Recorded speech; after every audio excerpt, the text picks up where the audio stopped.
ଗ୍ରାମରେ ରାସ୍ତା ମରାମତି ଲାଗି ମହିଳାମାନେ ଏକତ୍ରିତ ହୋଇ କରିଛନ୍ତି ବିକ୍ଷୋଭ ପ୍ରଦର୍ଶନ।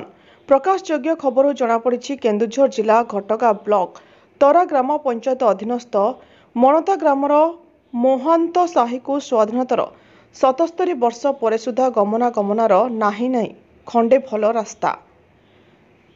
ସ୍ୱାଧୀନତାର ଦୀର୍ଘ ବର୍ଷ ପରେ ମଧ୍ୟ ବାସିନ୍ଦାଙ୍କ ଭରସା ସେହି ମାଟି କାଦୁଅ ରାସ୍ତା ପାଲଟିଛି ମରଣଯନ୍ତା। ଏମିତିକି ଜରୁରୀକାଳୀନ ସେବା ଲାଗି ଆମ୍ବୁଲାନ୍ସ ଦମକଳ ରାସ୍ତାରେ ଆସିବା କଷ୍ଟ ହୁଏ।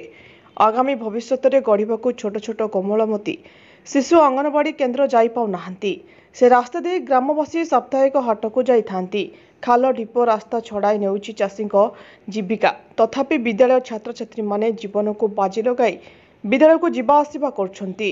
ଆଜି ଗ୍ରାମର ସମସ୍ତ ମାଆମାନେ ରାସ୍ତା ଅବରୋଧ କରି ନୂତନ ମୁଖ୍ୟମନ୍ତ୍ରୀ ଶ୍ରୀଯୁକ୍ତ ମୋହନ ଚରଣ ମାଝୀଙ୍କୁ ଖଣ୍ଡେ ଭଲ ରାସ୍ତା ପାଇଁ ଦାବି କରିଛନ୍ତି। ପାଟନାରୁ ଦଶରଥ ବାରିକଙ୍କ ରିପୋର୍ଟ, ଜ୍ୟୋତିପ୍ରଭା ନ୍ୟୁଜ୍।